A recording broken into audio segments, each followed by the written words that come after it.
We'd like to thank you for coming tonight. My name is Mark Marculli. I'm the Dean of the School of Theology and Ministry. We've had a week of courses, as some of you may know, and I'd like to thank those faculty who've been teaching those classes. If they're here, Cynthia Molavito, who also preached at a liturgy we had.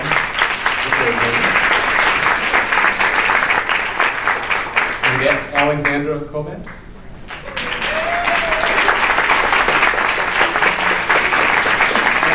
And is Frank here? Frank? I guess he might still be hiking.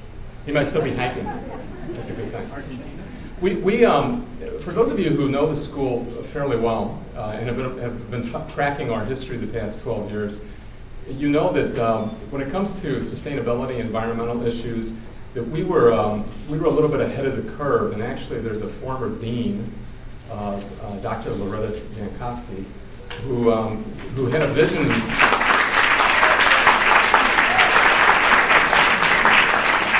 Who had a vision of the role that theology and theological education should play in trying to connect people and to rewrite their cosmology where it made room for the earth. And actually the earth became the primary context for the theology in which we do. Loretta was way ahead of her time, as was Brian, and as was Tom Berry, who we just recently lost, which was a great loss for all of us. So we decided to offer this institute this summer in preparation for beginning to do a little bit more systemic and intentional treatment of sustainability within the School of Theology and Ministry. So if you'll keep your eye on us, we intend in the future to be doing more of this. We're going to have a smart room that's going to be installed this summer on the first floor of Hunthausen, and we hope to be able to bring some of the best minds in the world dealing with this issue. If we can't afford to bring them with the economy the way it is to Seattle, we will at least be able to bring them through cyberspace to address some of our students.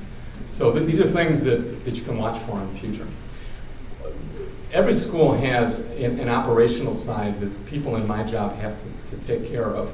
And the operational side, unfortunately, requires money. And so you have to spend a lot of time doing development type things.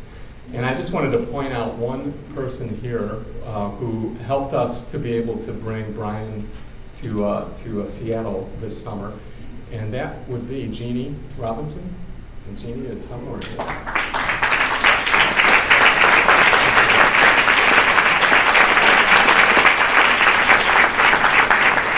Jeannie and her husband have been very passionate about this issue for many years. Jeannie and her husband also fell in love in my office before the School of Theology was turned into Hunthausen Hall, and we had a place to be. So, I often reflect on that the context in which we live and geography and the theology of place is very important to all of our lives. So the man who's going to speak to us tonight, many of you know him. Brian Swimme is extremely well known nationally and internationally. After this is over, we're going to have a book signing across the hall, and we'll have refreshments out in the atrium. So you will get an opportunity to talk to Brian, to Cynthia, to Alexandra, and Frank, if we can ever find out where he is. So without further ado, and we'll have a question and answer period after Brian is finished. So the actual honors of introducing Brian, however, should go to our distinguished Dean Emerita, Dr. Jankowski. So,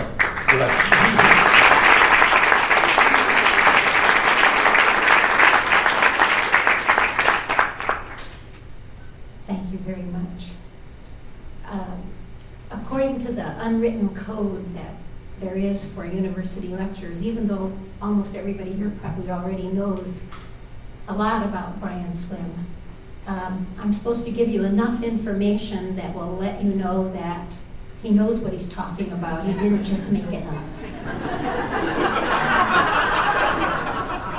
So, to that end, I'm going to share some facts about Brian according to the rules, that unwritten code, and then I'm going to depart for a minute and do something a little more personal.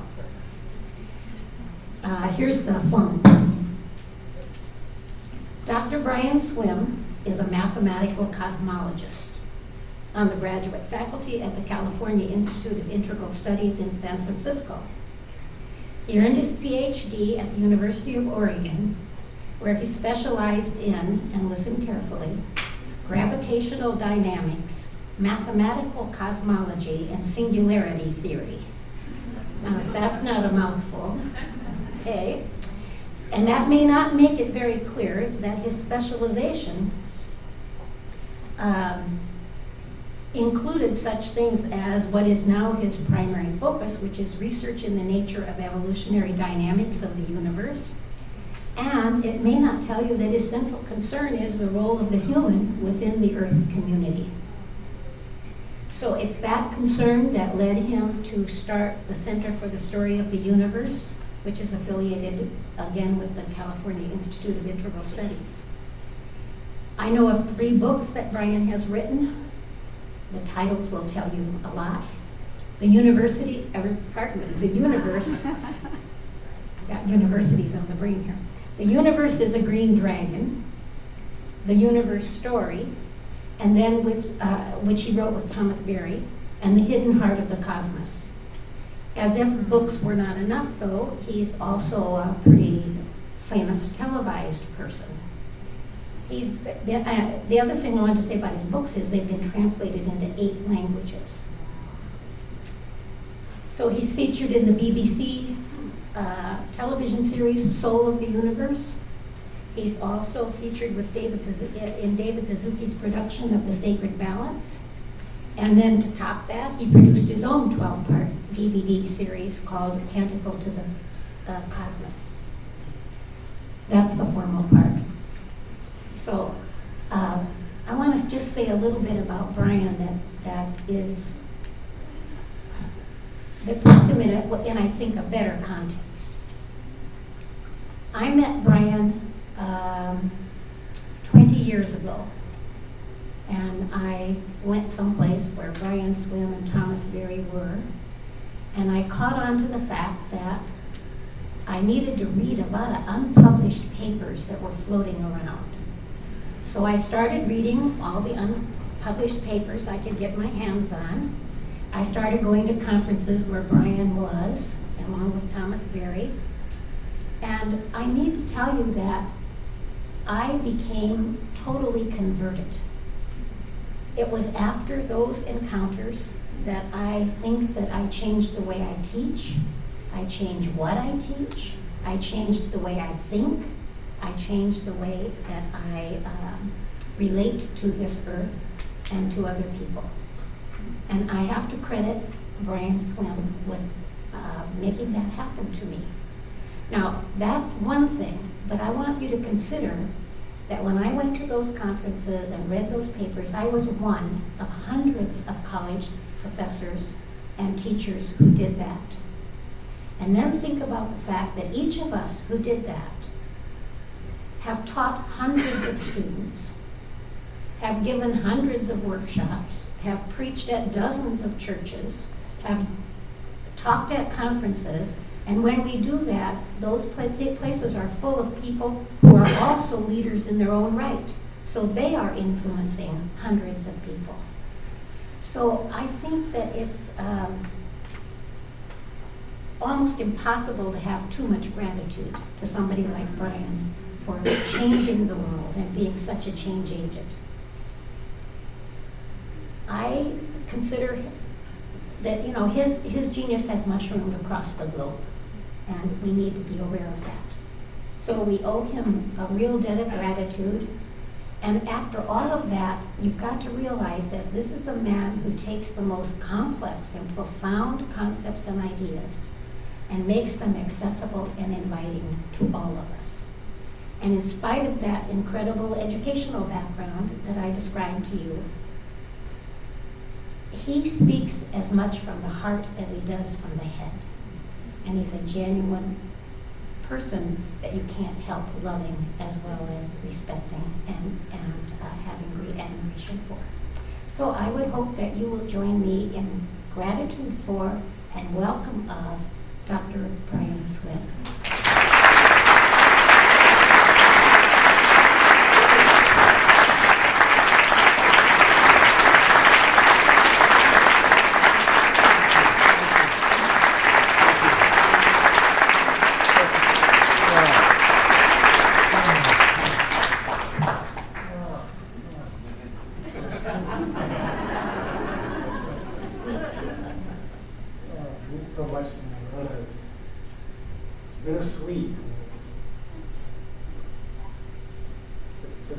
so touching what you said, and at the same time I realized you'll never be this good again.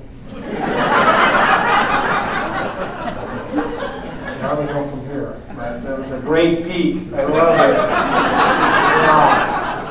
Wow. Two best introductions in my life.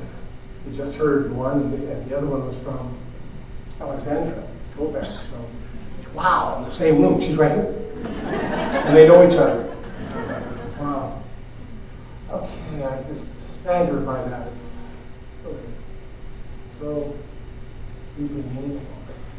It's a privilege to be here. I have been looking forward to this for some time, thinking about it and talking to, interacting with Mark, asking him for what ideas he had, what he was hoping to hear, and so I have it all boiled down to a very succinct 15 minutes. And so honestly, and so just to give you a sense of what we're doing, we have some time so I can present some ideas.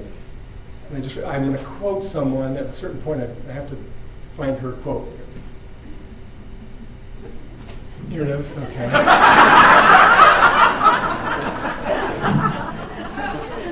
I was so professional up to that point. Go ahead. I just pulled it off. So then I wanted to show you some images of the universe. So we're going to have the lights down, and then we'll have some time for interaction. So sort of three parts to the evening. I want to remember Thomas Berry as well. Mark brought up Thomas Berry as a teacher to many of us here. Some of you may not know him yet.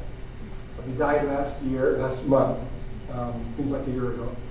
But he, great sage, and he presented a way of recognizing the sacred dimension of ecology, and that I found so moving. I tried to carry forward his vision, just the way he was working with the vision of Pierre de Chardin. And how many universities in the world have a hall named after Pierre de Chardin? Yale University is one of them, so it's especially wonderful to be here with that presence. I thought I would just jump in and identify Thomas Berry as the visionary of attempting to bring forward, and also recognize that in the room here there are people that have been as deeply influenced by him.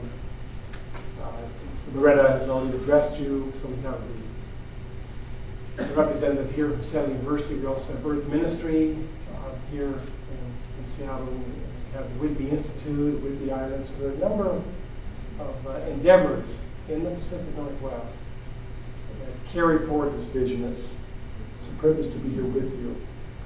And I wanted to then begin with one of his more sobering statements. Thomas Berry simply says that the reason the destruction that is taking place all around the planet is because we have forgotten the sacred dimension of nature. It's just that simple in his mind. That we have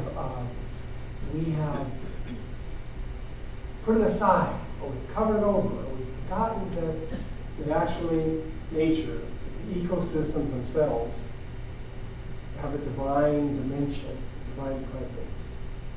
That's the problem. Now, there are many ways of understanding what our challenge is. That would be one way, looking at it from the point of view of the religious tradition. But I wanted to then say the next thing from the point of view of science. So how does science contribute to the situation where we are unaware of the sacred dimension of nature? And that is, once again, complicated and mysterious. So I don't want to oversimplify, but I do want to say quite simply that science proceeds with the idea that the universe is a machine. and that the stuff of the universe is dead, like the parts of the machine are dead. This idea locked in rather fiercely in the 18th century, and if the universe then is the machine composed of dead or inert or neutral stuff, then it's going to be easy to forget about the sacred dimension. As a matter of fact, we are going to arrive at the conclusion that there is no sacred dimension to the universe, to nature. And that's what took place. So that the religions were affected by this as well. And then the concern for Western religions became wonderful things.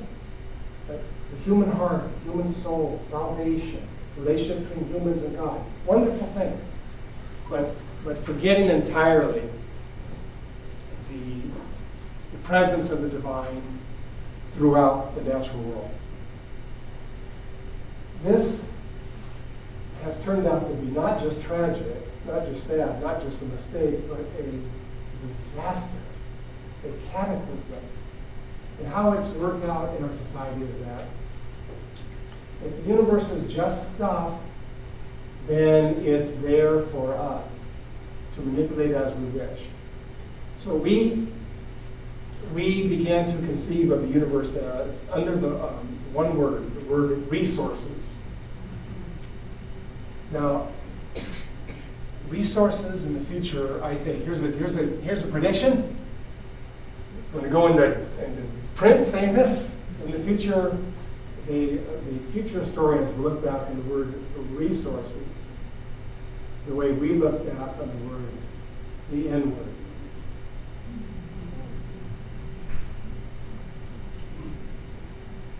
That's just a prediction.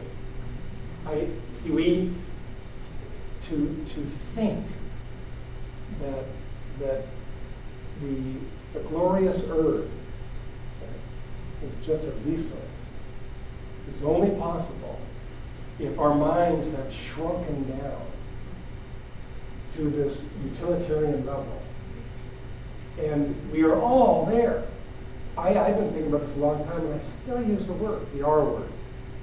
It's hard to avoid it, you know? It just shows up all the time.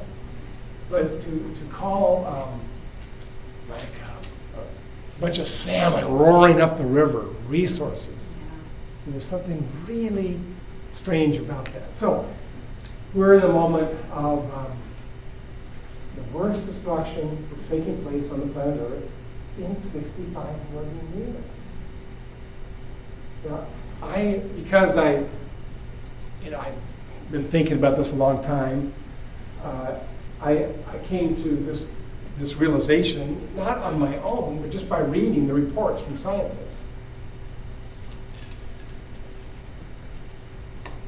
And it's just something to behold. How much news that you read in the morning, or is going to be around tomorrow, or ask your friends, or ask yourself, like, what did I watch on TV last year? It's all gone. Or I love to ask my sons, because they get all excited about sports. I'll say, well, like 2 years ago, who won the Super Bowl? They don't even know who was in it, right? So much that we care so much about evaporates, right? 1 million years from now, they will be aware that this moment is the worst moment in 65 million years of Earth history. It's just so hard to take that in.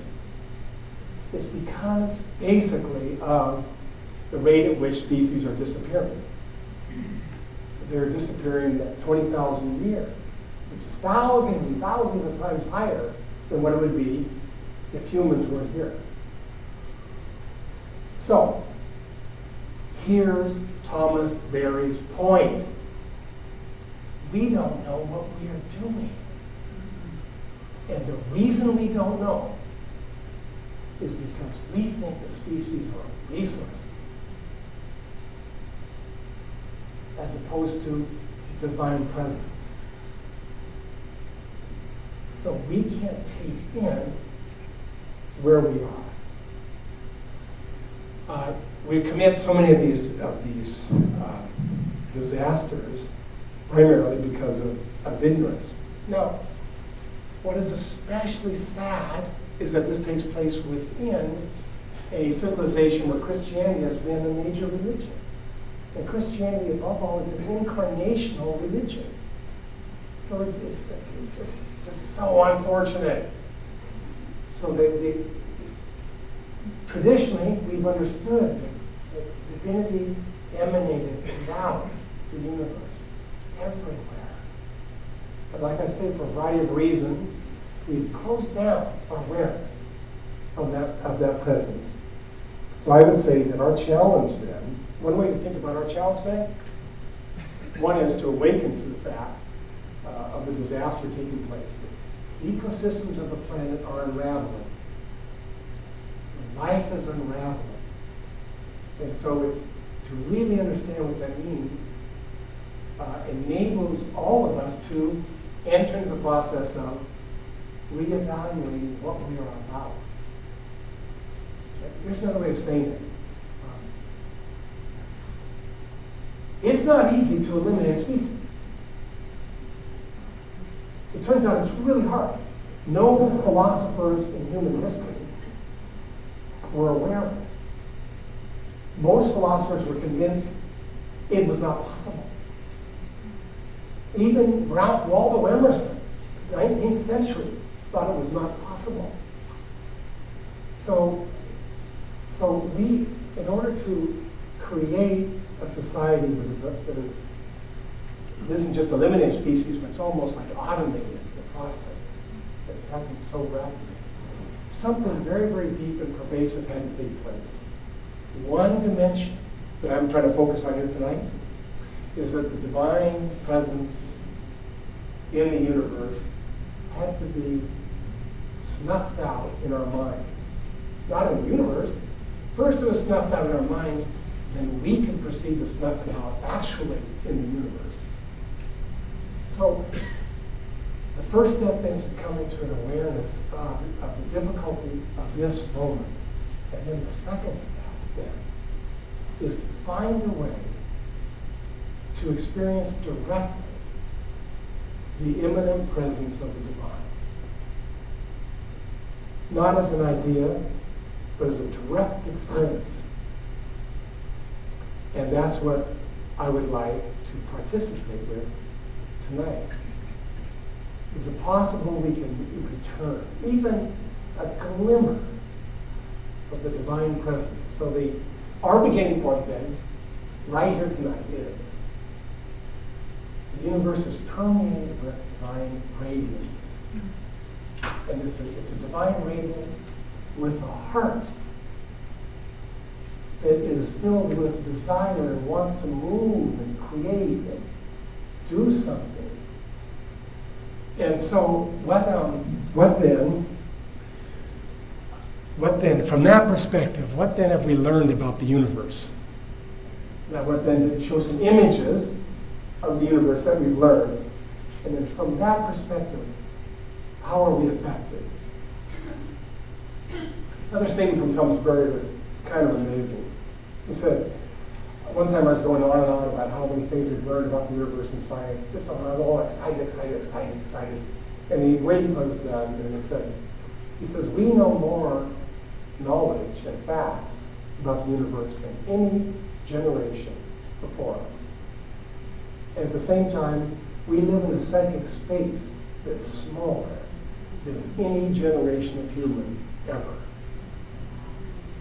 So it's a combination of amazing, brilliant data and a shrunken, anthropocentric mind. So how can we begin to ease out of that and to begin to feel some of the depths of the universe that can shine through the information that we've received? So there's our challenge. Ready? Here we go. Okay, so it'd be great if the lights could go out. Wouldn't it be great if the lights went down?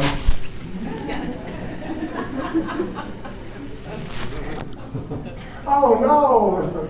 It's coming through this window. We're limited, so I'll stand over here and try to block this.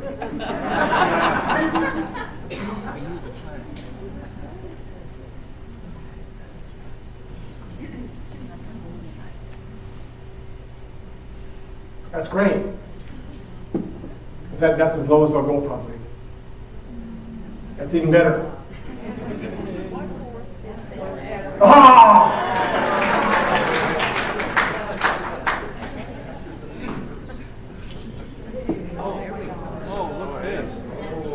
Oh, there's an act of God.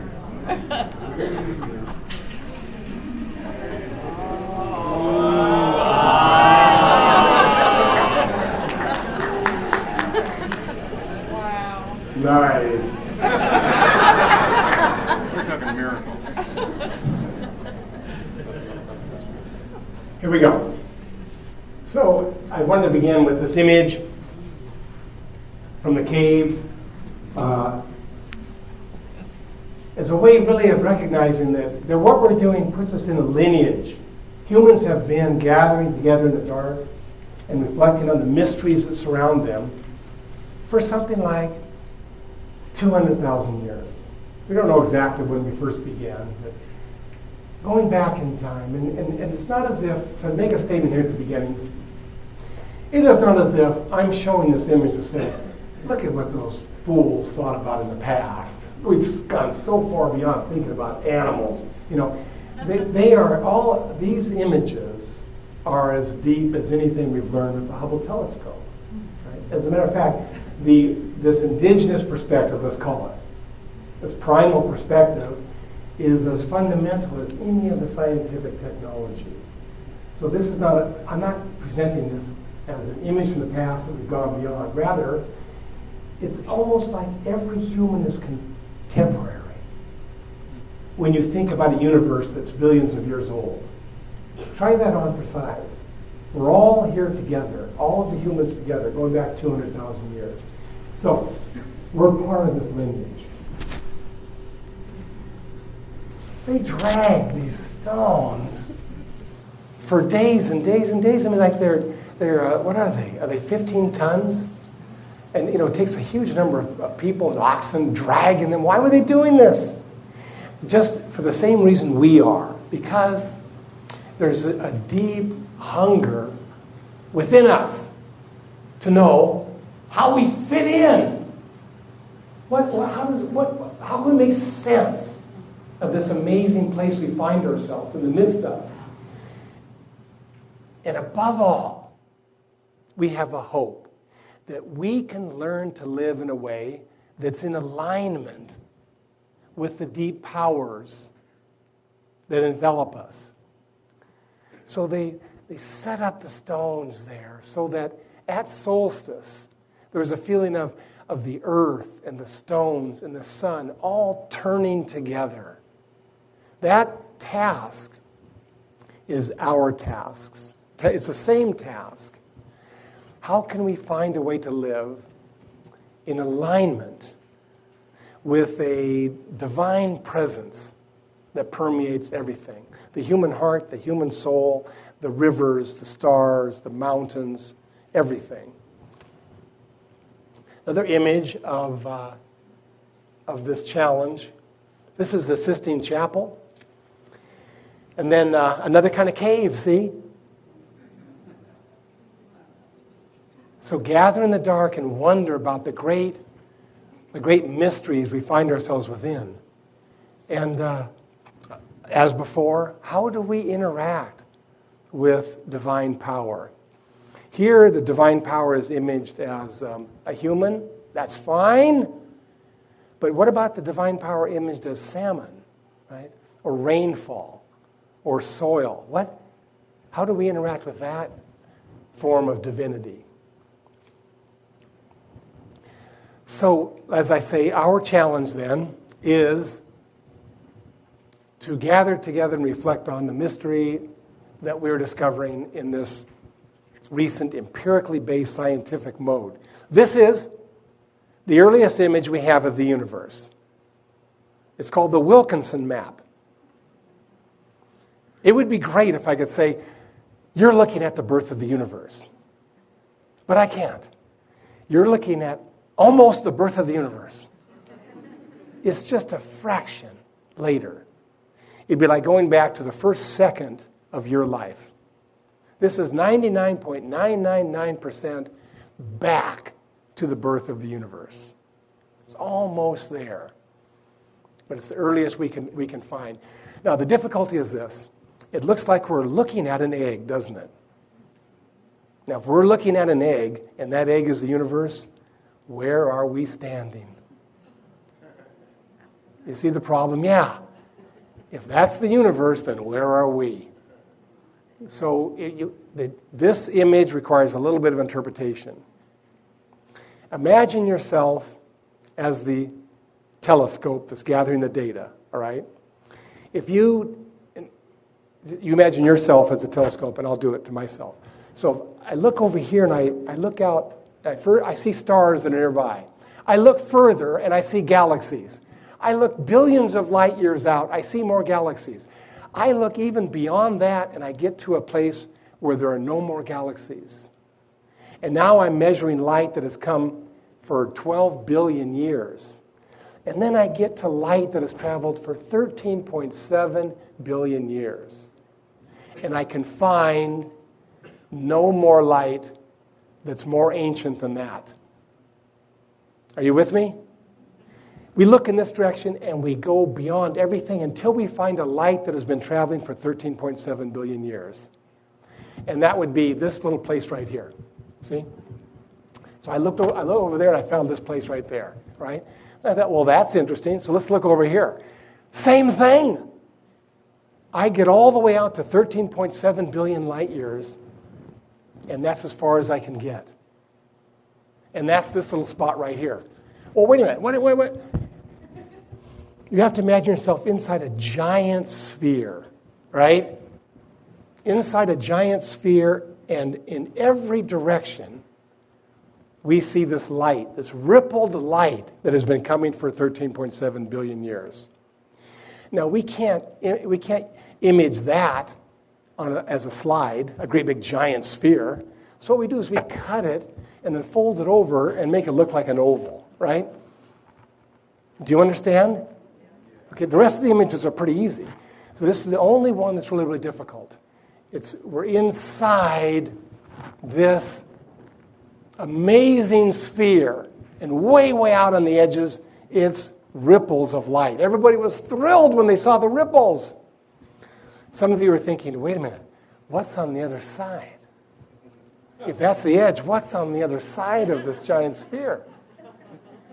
Certain questions are allowed. That's one that's not allowed. I'll tell you what you can ask and what you can't ask.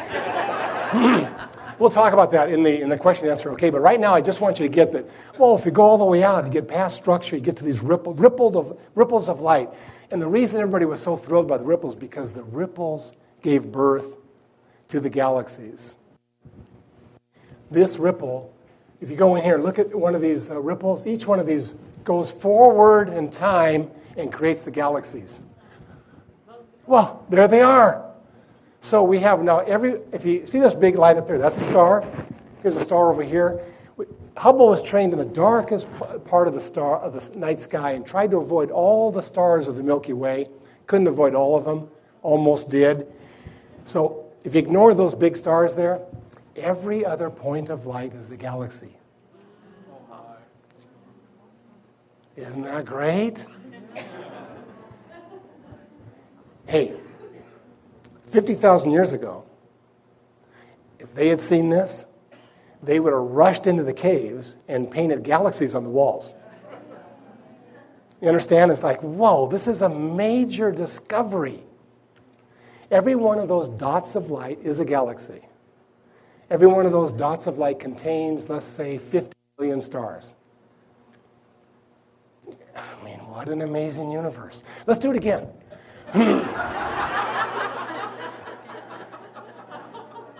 So we look out in the universe, we see it filled with galaxies, and we say, where did it come from? And you go back in time before galaxies, and you find these ripples in the primordial light. The ripples gave birth to the galaxies. What are ripples? They're fluctuations. What's another word for fluctuations in matter? music. Resonance. This is the primordial resonance, the primordial music that gave birth to the galaxies.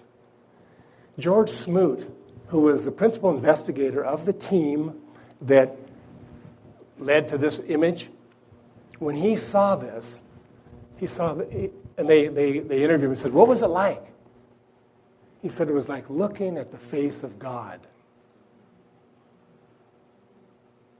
He was looking at the face of God because he was encountering that power that shaped things, the great structures of the universe. You see, he had a sense then of the immanent presence. It was alive in him in that moment.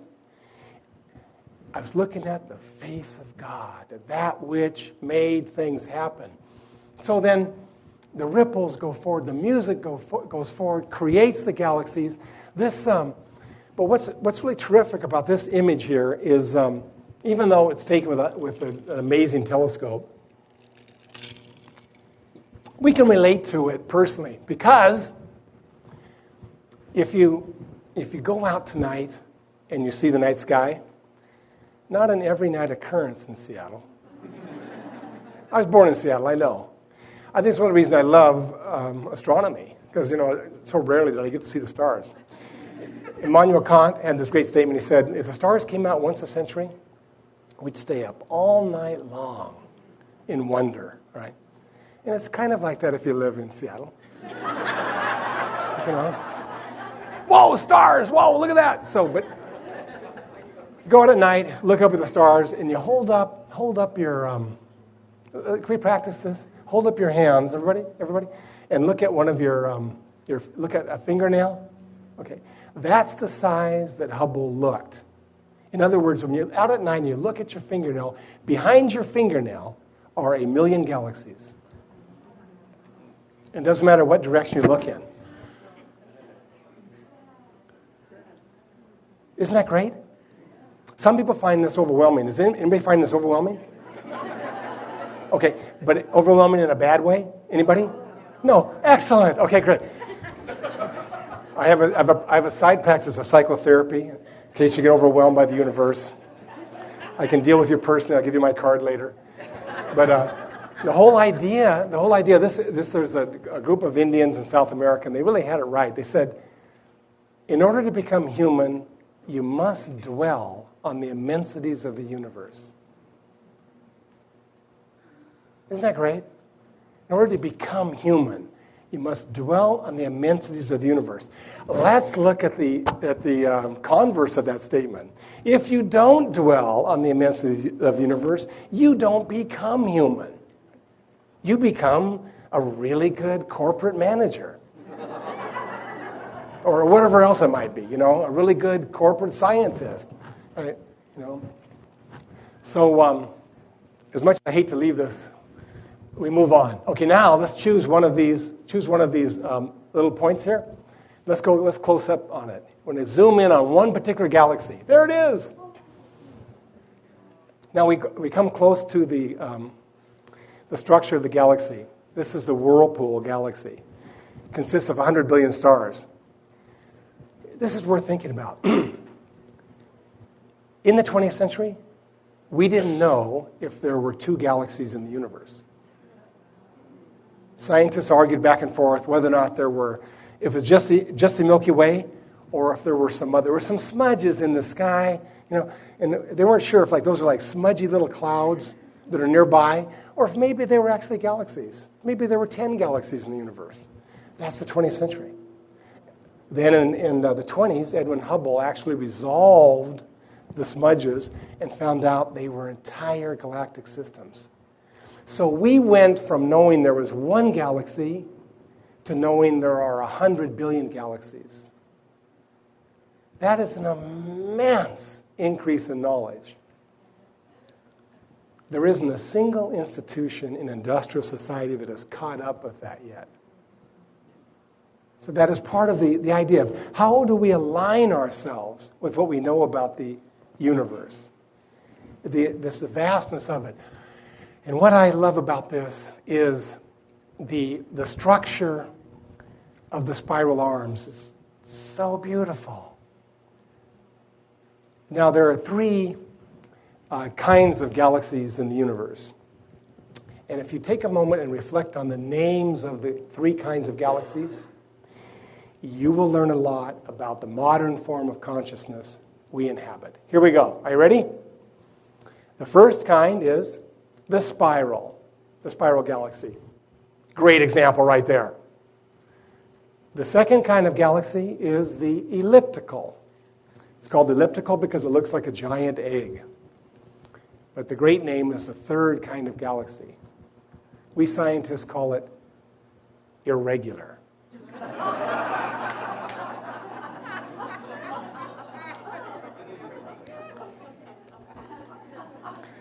Let's do it again.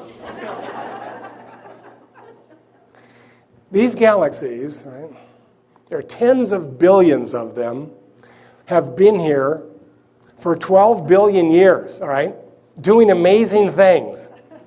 And then the day before yesterday, the humans discovered them and called them irregular.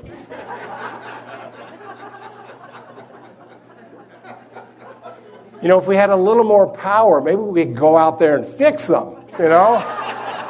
Get them into shape, all right? Thank God we don't have that kind of power. See, there's a kind of figure ground shift that we're being called to make here, right? The universe is the way it is, and it's magnificent, and it's permeated with divine presence. Our minds have to evolve in order to appreciate that, not to change everything to fit our minds. So, now, you say 100 billion galaxies, it sounds like, oh, God, 100 billion, it's like the mind blurs, okay? But I've discovered a way to actually relate to it personally. And here's how, all right? There are 6 billion humans. Okay.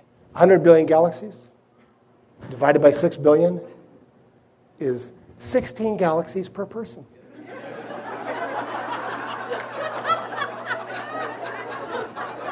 Very manageable. I get my 16, Ann gets her 16, all right? Everybody gets another 16. We keep track of them, you know, we look at them and find out what's happening, all right? Whoa. But I mean, think about it. Then our knowledge would completely suffuse the entire universe. Call each other up and ask how your galaxies are doing, you know. By the way, I get the Whirlpool, okay. This is mine. It's my favorite galaxy. You got to give it to me. So just the one thing I want to say about this before we leave it is the amazing fact of the spiral arms. Every astronomer, when they first discovered them, was convinced the spiral arms were like those spin wheels. They're like they were physical structure that was spinning through space. But the dynamics of gravity make that impossible. So what was discovered as we got to know them a little better was that what is sweeping through the galaxy is a density wave. A density wave that sweeps through and ignites star birth. And the stars that are ignited are huge. They burn really, really brightly, and then they explode. So here you see that this bright, range of stars. But the wave is moving beyond. And here it'll light up a new set here. And these will burn out. So what we see with the spiral arms is the action of the galaxy as a whole. The galaxy is doing something. Do you see? It's not just sitting there. It's not a static structure. It's actually organizing itself. When the first astronomers got this idea, one of them said, it's almost like it's a living cell. And so that movement on the part of that scientist was a step out of the universe as a machine into the idea that the universe is actually a living thing, something like a living organism. It's not like a great big animal, but it's more like an animal than it is like a machine.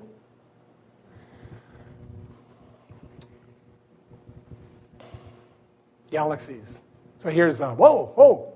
So here's the Milky Way galaxy, seen from the planet Earth. And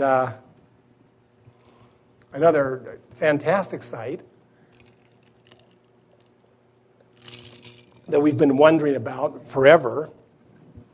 And then to go up to one of the stars. So here, I'm just pick out one of these stars right here, and let's zoom in on one star. And what we discovered, incredible. Stars have a life cycle. See, for generations of humans were convinced that stars were eternal. They were always the same. They never changed, never changed, never changed.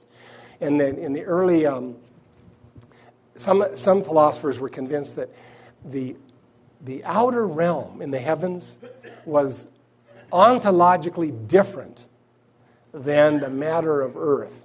So matter of Earth was corruptible, and in the sky it was eternal and uncorruptible. And so then whoa, it was like the 17th century was the first time that a European discovered a star exploding, and then we realized, no, they're changing. And so then here is Eta Carinae. It's many times larger than our sun. It's been exploding, and we know now that the explosion is the way in which the star's creativity is dispersed. Up until 1950, humans did not know what the origin of their bodies was.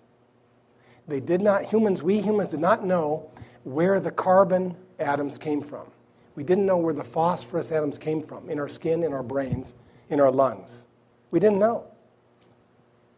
And then in the 1950s, we realized these atoms are forged in the center of stars.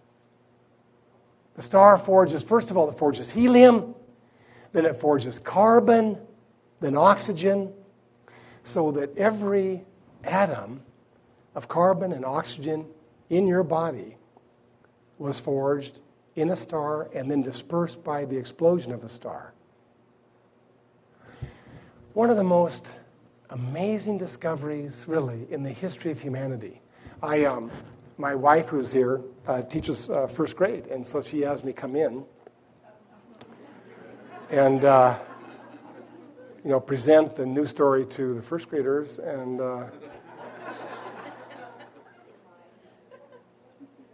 that was great practice. So I had to learn how to. Loretta was talking about complex ideas. You got to bring it home to a first grader, and so I was saying, the atoms of your skin came out of an exploding star, and I'll never forget Malik, this beautiful little child. As I was saying this, his hand just kind of like went up, and he was looking at me.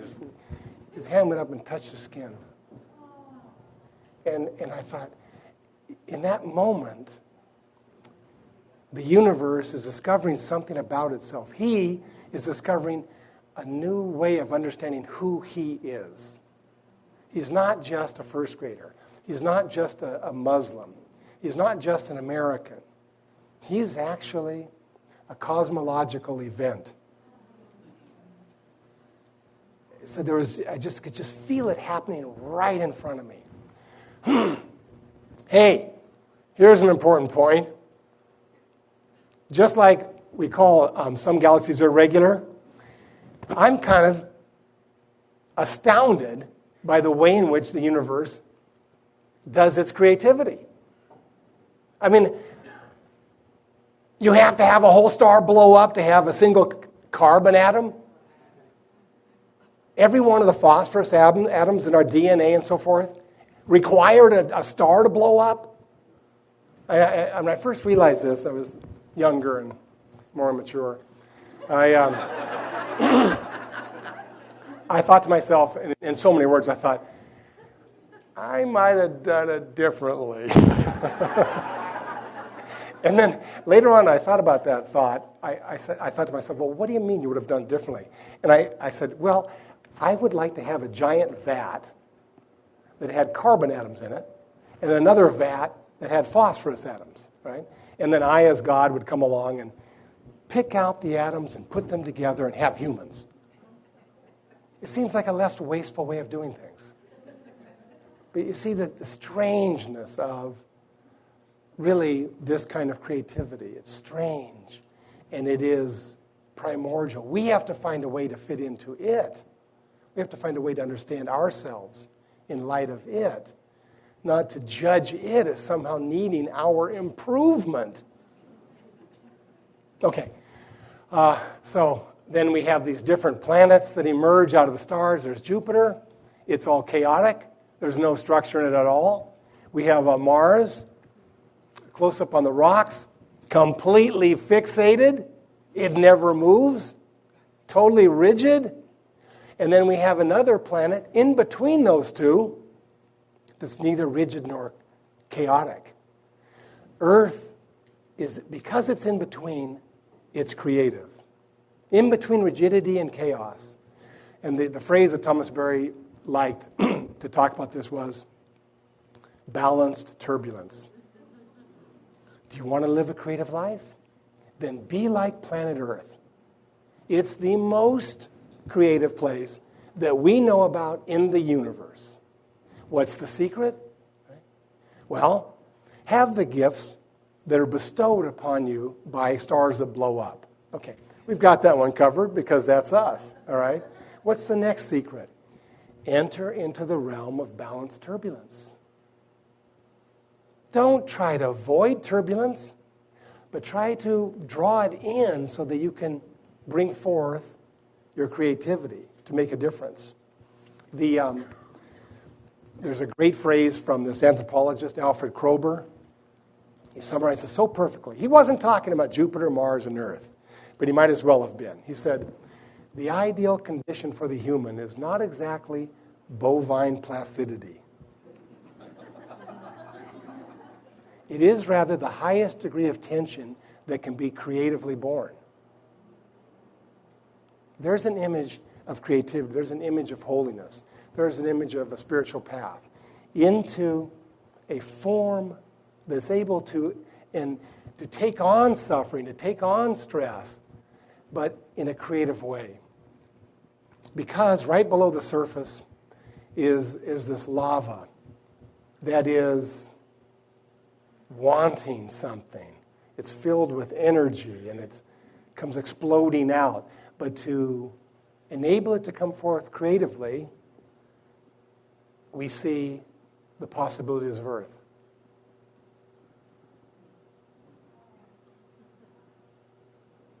Whoa! I must have missed a couple steps. Let's try that again. Lava becomes a red monkey. Now, I know it took 4 billion years. I know it was complicated. I know that if you happen to be an evolutionary biologist, your whole life is based on trying to get a deeper understanding of some of the details. I know and respect that. But let's not forget the big picture. Lava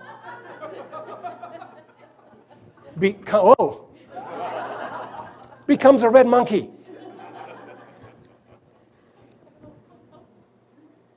We don't know how it happened. We know lots of the details, and we'll learn more and more and more about it. But the point I want to get across is, in this universe, lava becomes a red monkey. There is, you tell me, a miracle that's more amazing in the religious traditions. Bring it on. Walking on water? I'm impressed, but that's not as big as lava turned into a red monkey. Feeding 5,000 people with like a single slice of Wonder Bread? Impressive! But not compared to this. I'm not trying to say that the earth is more impressive than Jesus or something. I'm not.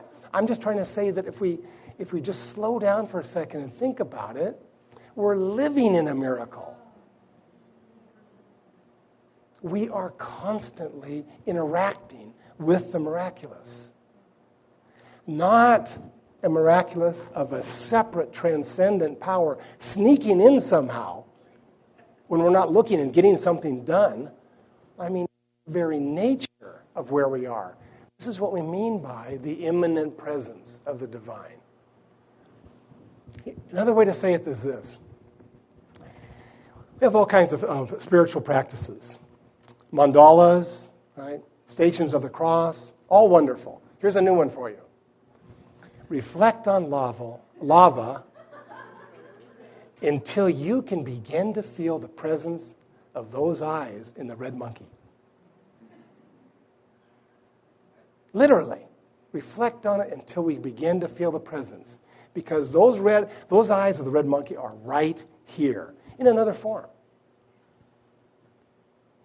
So this is, again, the idea of when we think we know what rocks are, we know what lava, that's the idea of the shrunken human consciousness, says things like irregular and all the rest of it. Open it up and realize that when we're in the presence of lava or rainfall or rivers, we're in the presence of this kind of divine creativity. The sun, it's 1 million times the size of Earth. And the great discovery of coming from Albert Einstein was that the sun generates its own light using that famous formula, the most famous formula in the history of humanity. E equals mc squared. In other words, mass and light are different forms of each other. Mass is a form of light. So our sun is transforming 4 million tons of itself a second into light. Okay, I've given you a bunch of numbers. Maybe you've had too many that you can deal with. And forget all the earlier ones. Remember this one. This is the one to remember. All right? This is the only one to remember. I'll say it again. Every second, 4 million tons of the sun becomes light. There's another 4 million tons. There's another. And the thing to get here is that the sun doesn't get that back. It's irreversible. It's taking itself, transforming it in energy, and releasing it. Now, if you just, another spiritual practice, reflect on the fact that everything you've done in your entire life has been generated by the sun. It's been solar energy.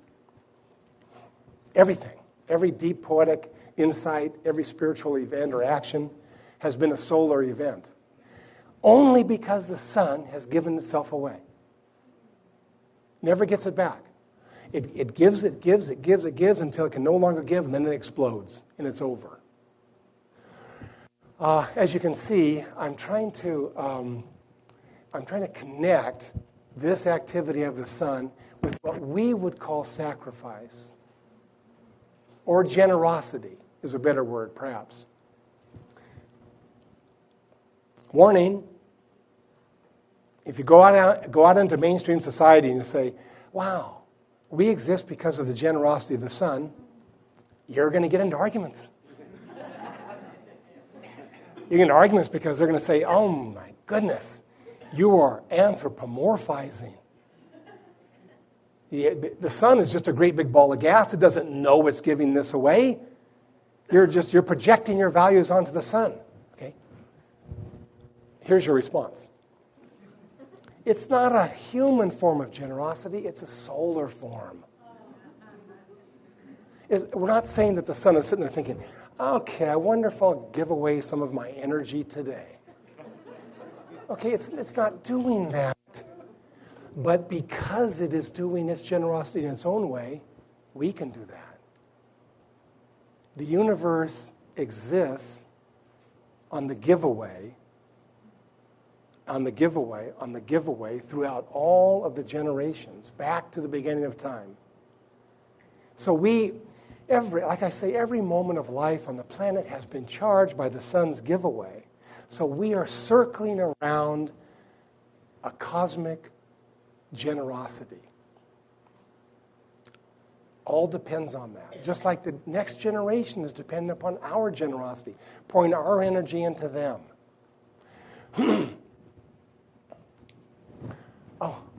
Let me just do let's just look at this and say, what a nice image. Okay, let's go. Let's go to this one. Okay, last little series of images here before we open up for discussion. That's a scary-looking fish. I looked for a long time to get this. It's a deep-sea fish, right? And when you look at this, you can really believe that a lot of fish consume their offspring. Like no hesitation on the part of this one, right? Look around, there's food, okay, go for it. All right, so nevertheless, it gave birth to them. That's a certain form of kind of care or consideration for the next generation, right? I'll give you a shot at it, right? I'll give you 1 second to get away, and if you don't, okay, that's the way it goes. But then, as we go through in time, we get the lizards. Lizards, they move further in this whole question of generosity. They actually bring forth their young inside a little egg, and then they stay and hold the little egg, keep it warm, right? And then they come out, and then they just take care of them when they're nearby. And it's great. It enables them to move on. If they turn around sometimes, right, and get distracted, and then they turn back, they'll eat the young. So the concern goes for a ways, then it drops off. Right?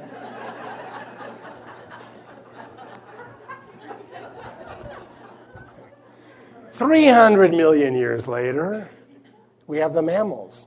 Mammals extend this concern so that they can remain bonded and caring with their offspring for their entire lives. In fact, they can even be separated from their offspring for years and years and years and years, and then they discover them again, and they take care of them, fall in love all over again.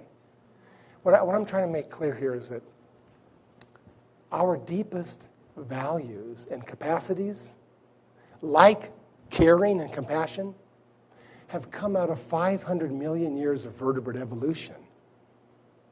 We extend that. We can. We have the potential to extend compassion even further. I talk about the caring between, the parents and the offspring of mammals. And so they care about their offspring and their cousins and so forth. But like the baboons here, they're not that concerned about the orcas in Puget Sound. Right? They don't even know about them. But we, because of the 500 million years of evolution, can. The point is, I'm trying to get across is the idea that as opposed to being separate from the earth, we are an ongoing development of it, and our best qualities have been in formation for 13.7 billion years. It required all 13.7 billion years for us to care about one person, one event, one thing.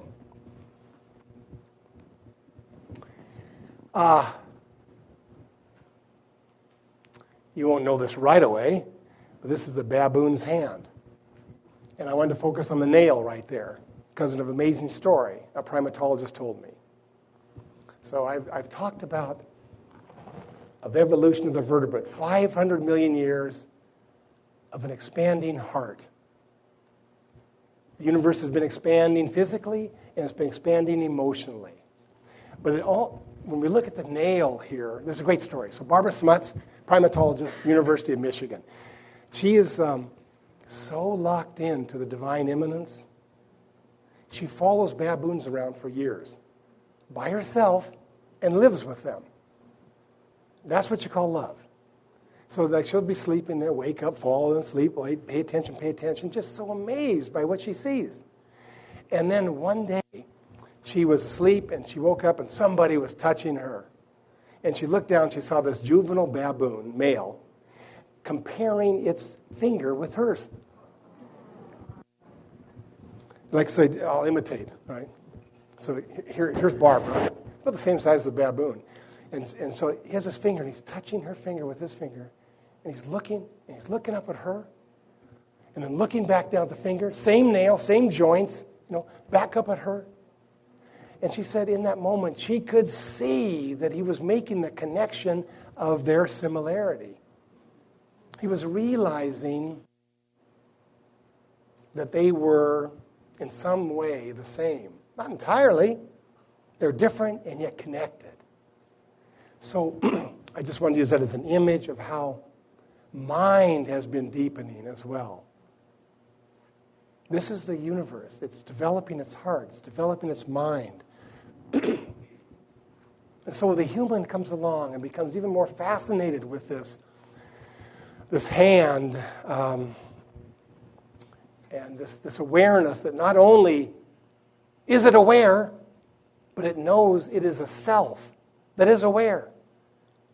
And becoming aware of its own way of participating in the universe. And so this leads then to a later primate, still fascinated, looking at the universe as a whole. This then is an image of Albert Einstein reflecting on the universe when we first discovered it was expanding. He's amazed and so forth.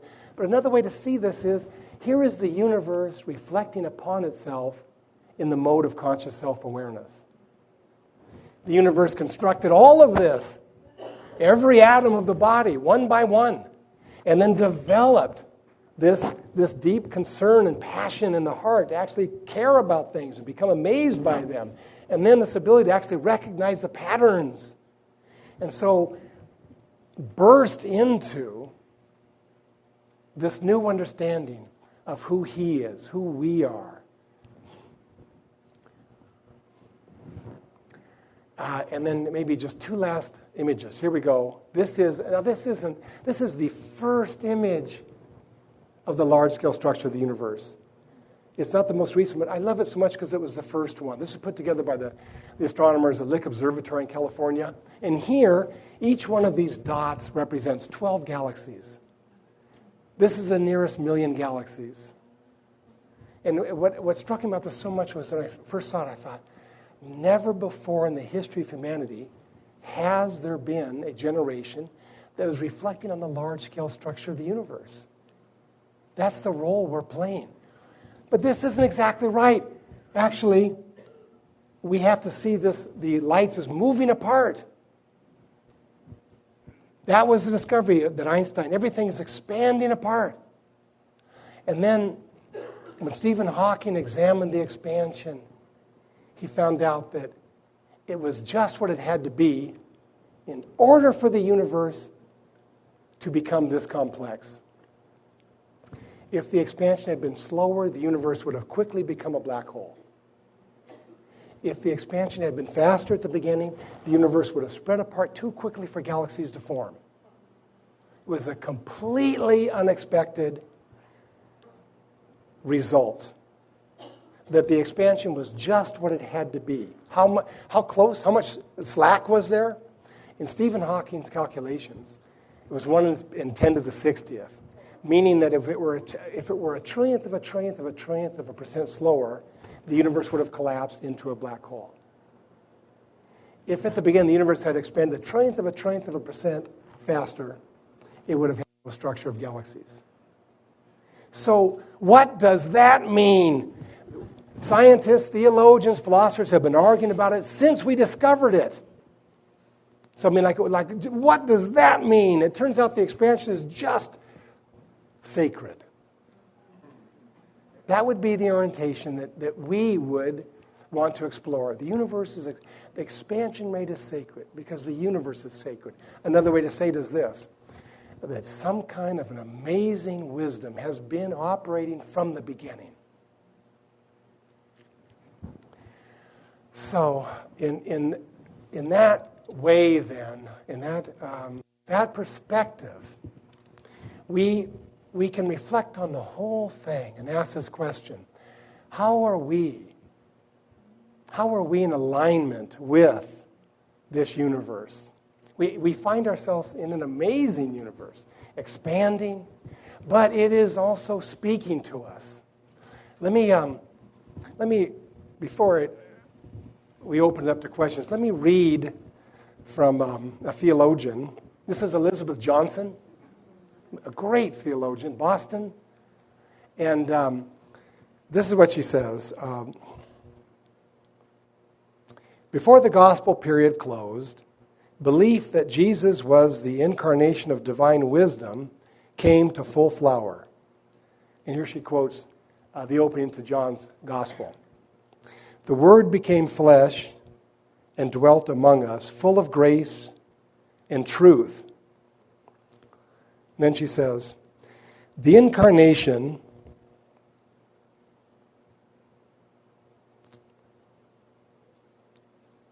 affirms that the Word was uttered into earthiness, entered into the sphere of the material and mortal to shed light on all from within. Let me read that again. Entered into the sphere of the material to shed light on all from within. From within things.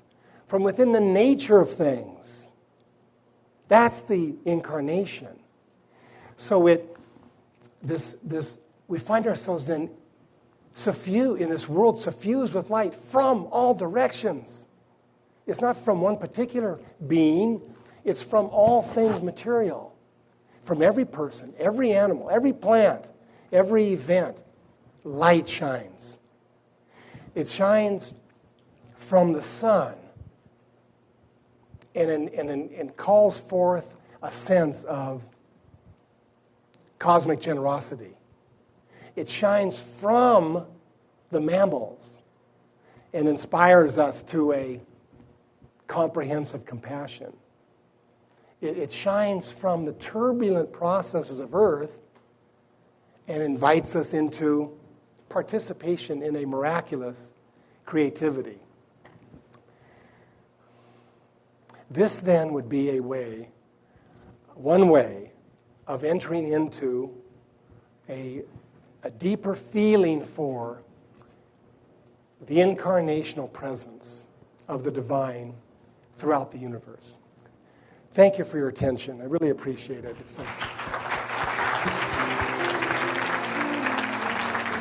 Thank you.